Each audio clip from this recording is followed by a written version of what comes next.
김대호TV의 2023년 34회 공인중개사시험 부동산학개론 9번을 풉니다. 자, 9번. 지대이론에 관한 설명으로 옳은 것은, 자, 지대이론은 중개사시험에 매년 한 문제씩 출제되죠. 자, 어려운 문제입니다. 사람을 반드시 외워야 됩니다. 사람과 그에 따른 학설, 그리고 학설에 따른 특징을 반드시 외우시기 바랍니다. 매년 한 문제 나오니까 사람은 한 7사람 외우셔야 됩니다. 7사람하고 그 이론과 그 특징을 반드시 숙지하시기 바랍니다. 자, 1번 들어갑니다. T는의 위치 지대설에 따르면 비옥도의 차이에 기초한 지대에 의해 비농업적 토지 이용이 결정된다. 자, 문장에서 비옥도라는 단어가 나오면 토지의 질적 성질을 말합니다. 토지의 질적 성질, 토지가 기름진 땅이냐 아니면 토지가 척박한 땅이냐 열등한 땅이냐에 따라서 지대가 발생한다는 이론을 니카도의 차액 지대설이라고 그럽니다. T는의 위치 지대설이 비옥도의 차이로 단어가 맥치되면 안 돼요. T는의 위치 지대설은 위치, 거리를 말하는 거죠. 위치, 거리로 매치돼야지 비옥도로 T는의 위치 지대설이 매치가 되면 안 됩니다. 그 틀린 문장이죠. 자, 비옥도의 차이로 인한 지대의 발생은 니카도의 차액 지대설이라고 해야 됩니다. 니카도의 차액 지대설은 토지의 비옥도의 차이로 비옥한 토지의 희소성 그리고 수학 체감의 현상으로 지대를 파악했습니다. 그래서 지대는 토지의 생산성과 한계지의 생산성과의 차이에 의해서 결정된다고 봤습니다. 그래서 니카도의 차액 지대설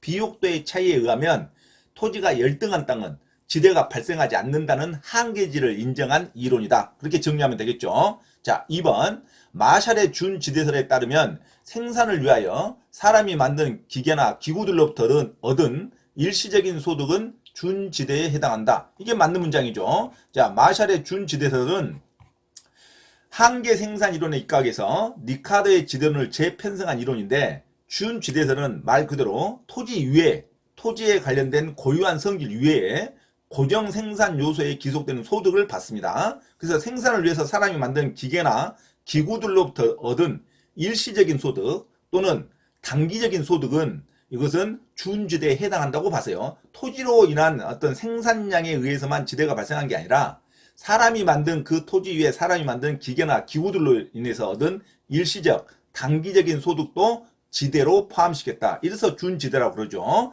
자, 그래서 토지에 대한 개량공사, 토지에 대한 토목공사라면 토지의 지가가 일시적으로 상승하겠죠. 그것도 지대로 포함을 시켰습니다. 자, 그러면 마샬의 준지대를 정리합니다. 마샬의 준지대는 토지 위에 토지를 생산 요소로 보는 것은 당연한데 토지 위의 것을 말하는 겁니다. 마샬의 준지대는 토지 위의 것으로 가야 돼요. 토지 및 그렇게 나오면 안 됩니다. 토지 위에 사람이 만드는 기계나 기구들로부터 얻은 단기적인 소득이라든가 또는 토지에 대한 토목공사, 개량공사로 인해서 추가적으로 발생되는 일시적인 소득도 지대에 포함시켰다. 이것을 준지대라고 그런다. 맞는 문장이죠. 그래서 9번 정답 2번으로 기억하시기 바랍니다. 자, 3번. 니카도의 차액 지대설은 비옥도로 나와야겠죠. 자, 니카도의 차액 지대설에서 지대는 토지의 생산성과 운송비의 차이에 의해 결정된다. 토지의 생산성과 운송비의 차이다. 그러면 T는의 위치 지대설로 가야 됩니다. 자, 니카도의 차액 지대설은 토지의 질적인 성질로만 구별했습니다. 그래서 토지의 질적인 성질, 비옥도란 단어가 나와야 니카도의 차액 지대설이 맞는 문장이고 토지의 생산성과 운송비, 거리, 위치가 나왔다. 그러면 니카도가 아니죠. T는의 위치 지대설로 가야 됩니다. 3번은 T는의 위치 지대설에서 지대는 토지의 생산성과 운송비의 차이에 의해 결정된다. 그럼 맞는 문장이죠. 그래서 니카도의 차액 지대설이 틀렸습니다. 니카도의 차액 지대설이 나오는 게 아니라 T는의 위치 지대설은 지대의 토지의 생산성과 운송비의 차이에 결정된다. 그럼 맞는 말이죠. 자, T는은 위치, 거리를 봤어요. 그래서 T는의 위치 지대설은 완전히 단련된 고립국을 가정해서 거리에 의해서 토지의 지대가 발생된다. 거리가 멀면 한계지가 인정이 됩니다. 거리가 멀면 토지를 이용하지 않는답니다. 그래서 T는의 위치 지대설도 거리가 멀면 한계지를 인정을 했습니다. 니카도도 토지가 척박하면 한계지를 인정했듯이 T는의 위치 지대설도 한계지를 인정했다. 이제 한계지를 인정한 근거는 서로 틀리지만 T는과 니카도는 지대가 발생되지 않는 한계지를 인정했다는 게 특징입니다. 자, 그러면 정리하죠. 니카도의 차액 지대설은 비옥도란 단어가 매치가 돼야 되고, T는의 위치 지대설은 거리 또는 위치, 운송비의 차이에 의해서 거리가 지대가 발생한다고 매치가 돼야 됩니다. 그래서 1번과 3번은 틀렸습니다. 1번은 비옥도란 단어가 나오면 T는이 나오면 안 돼요. 니카도의 차액 지대설이 나와야 되고, 자 3번 토지의 생산성과 운송비의 차이가 나오면 니카도가 나오면 안 됩니다. T는의 위치 지대설이 나와야 됩니다. 3번도 틀렸죠. 자 4번 마르크스의 절대 지대설에 따르면 최열등지에서는 지대가 발생하지 않는다. 자, 마르크스의 절대 지대설도 아주 자주 출제되는 사람 이름이죠. 자, 마르크스의 절대 지대설은 토지 소유 자체로 인해서 지대가 발생한다고 봤어요. 어제 토지의 질적인 차이나 거리나 그에 관계없이 토지가 소유하면 무조건 지대가 발생한다고 봤어요. 그래서 거기가 열등한 토지인지 아니면 토지가 멀리 있든지 관계없이 모든 토지는 소유자가 인정되면 국가 소유로 인정돼서 사유화가 발생되면 모든 지대는 발생한다고 봤어요. 그래서 최열등지에서도 지대가 발생한다고 봤습니다. 그래서 마르크스의 절대 지대설이라고 그럽니다. 자, 마르크스의 절대 지대설은 소유 자체를 근거로 봤습니다. 지대는 토지 소유자가 토지를 소유하고 있다는 그 독점적 주의 때문에 지대가 무조건 발생된다. 그래서 한계지를 인정하지 않았어요. 자, 마르크스는 한계지를 인정하지 않았다는 게 특징입니다. 최열등지든 거리가 멀든 무조건 지대가 발생한다로 가야 되죠. 그래서 4번도 틀렸죠. 마르크스의 절대 지대설은 소유의 개념으로 지대를 파악했기 때문에 최열등지에서도 지대가 발생한다로 가야 됩니다. 4번 틀렸죠. 마르크스의 절대 지대설에 따르면 최열등지에서는 지대가 발생하지 않는다. 틀린 문장이죠. 최열등지에서도 지대가 발생한다. 곧 한계지를 인정하지 않았다. 이렇게 문장이 나와야 되죠. 자, 4번 마르크스의 절대 지대설 아주 자주 언급이 됩니다. 마르크스의 절대 지대설은 소유의 자체, 소유 개념으로 지대를 파악했다. 그래서 소유가 인정이 되면 사유화가 되면 무조건 지대는 발생한다. 자, 그걸 마르크스의 절대 지대설이라 그런다. 한계지를 인정하지 않았다. 이게 특징이죠. 4번도 틀린 문장입니다.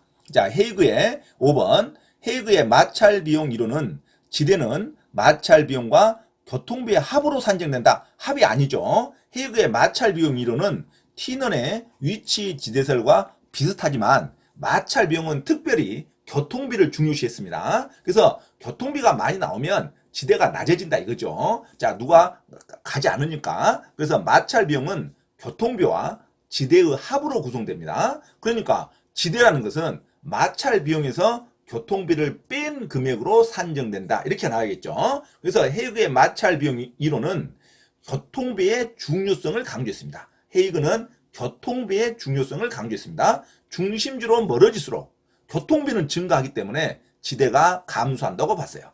교통수단이 좋을수록 공간의 마찰이 적어지며 토지 이용자는 마찰 비용으로 교통비와 지대를 지불하기 때문에 마찰 비용이 교통비와 지대의 합으로 구성이 된 겁니다. 그러니까 지대는 마찰 비용에서 교통비를 뺀 금액으로 산정된다. 이렇게 가야겠죠. 합이라는 말 나오면 안 돼요. 마찰 비용이 교통비와 지대를 합으로 해서 계산하는 것을 마찰 비용이라 그럽니다. 마찰 비용은 교통비와 지대의 합으로 구성되지만 지대는 마찰 비용에서 교통비를 뺀 금액으로 차익으로 산정된다. 이렇게 가야겠죠. 자, 5번 지문이 약간 어렵습니다. 자, 헤이그의 마찰 비용 이론은 교통비의 중요성을 강조했습니다. 그래서 지대는 마찰 비용에서 교통비의 차익으로 산정된다. 이렇게 가야겠죠. 자, 5번도 틀린 문장입니다. 자, 그래서 지대 이론에 관한 설명, 사람 이름과 학설과 특징을 반드시 구별하시기 바랍니다.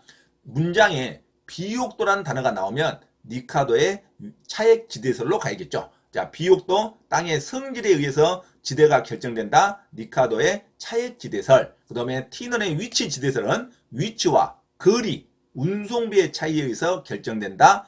T는의 위치 지대설. 그리고 마샬의 준 지대설은 토지 위에 사람이 만든 기계나 기구들로부터 또는 토지의 형질 변경으로 인한 토목공사로 인한 일시적인 가격 상승분을 지대에 포함시킨다. 마샬의 준 지대설입니다. 정답 2번이 맞죠. 마르크스의 절대 지대설은 소유의 개념으로 인해서 지대가 발생되기 때문에 어떠한 토지에도 지대가 발생된다. 한계지를 인정하지 않았다. 최열등지에서도 지대가 발생한다.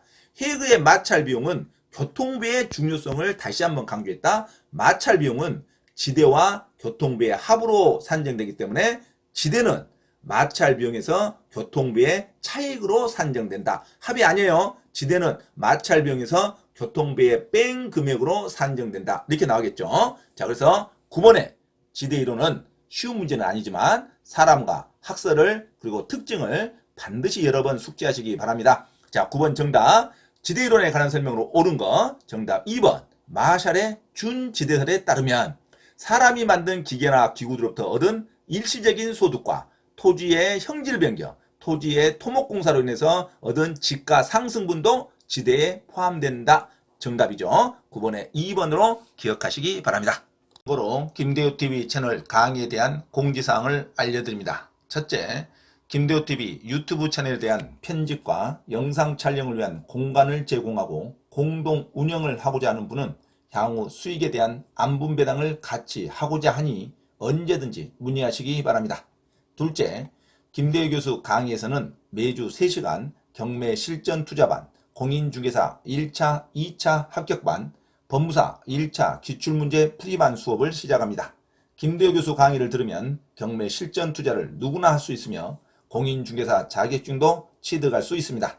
또한 법무사 시험 준비를 위한 기본적 법률 마인드를 갖출 수 있습니다. 수강을 신청하고자 하는 분은 문자로 문의하시기 바랍니다. 이상 김대호TV 채널에서 말씀드렸습니다. 감사합니다.